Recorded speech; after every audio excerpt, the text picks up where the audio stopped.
Assalamualaikum warahmatullahi wabarakatuh. Perkenalkan, nama saya Kemas Muhammad Nur Rahman dengan NIM 2030202120. Saya di sini ingin melanjutkan presentasi dari teman saya, yaitu saudari Jessica Amelia Putri.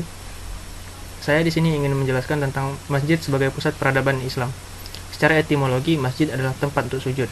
Secara terminologi, masjid diartikan sebagai tempat khusus untuk melakukan aktivitas ibadah dalam arti luas. Pada umumnya, masjid dipahami oleh masyarakat sebagai tempat ibadah khusus, seperti sholat. Padahal masjid di zaman Nabi Muhammad SAW berfungsi sebagai pusat peradaban. Oleh sebab itu, masjid oleh umat Islam dijadikan sebagai simbol persatuan umat. Sejak Nabi Muhammad SAW mendirikan masjid pertama kali, fungsi masjid masih orisinil kokoh sebagai pusat peribadatan dan peradaban.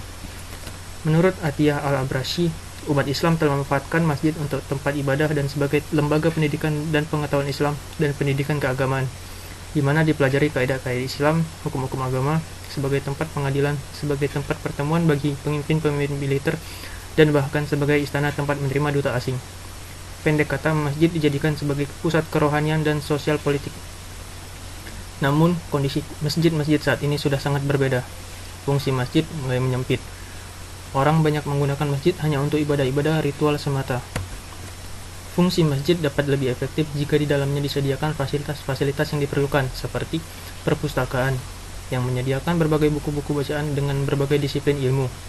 Yang kedua, ruang diskusi, yang digunakan untuk berdiskusi sebelum atau sesudah sholat berjamaah. Yang ketiga, ruang kuliah, yang bisa juga digunakan untuk pelatihan-pelatihan remaja masjid.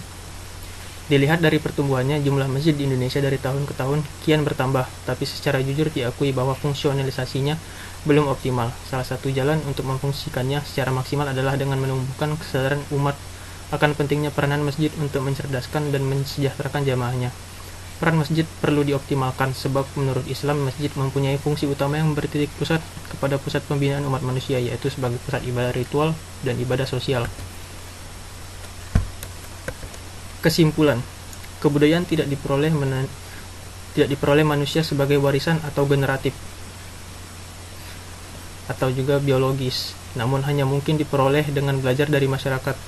Tanpa masyarakat, manusia akan mengalami kesulitan dalam membentuk budaya. Sebaliknya, tanpa budaya, manusia tidak dapat mempertahankan kehidupannya. Justru dengan adanya kebudayaan dapat digunakan untuk membedakan manusia dengan hewan. Hasil perkembangan kebudayaan dilandasi oleh nilai-nilai ketuhanan yang disebut dengan kebudayaan Islam, di mana fungsi agama akan berperan semakin jelas. Kebudayaan tersebut berkembang menjadi sebuah peradaban Islam sampai sekarang. Demikian, hanya itu saja yang dapat saya sampaikan. Saya akhiri dengan Wassalamualaikum warahmatullahi wabarakatuh.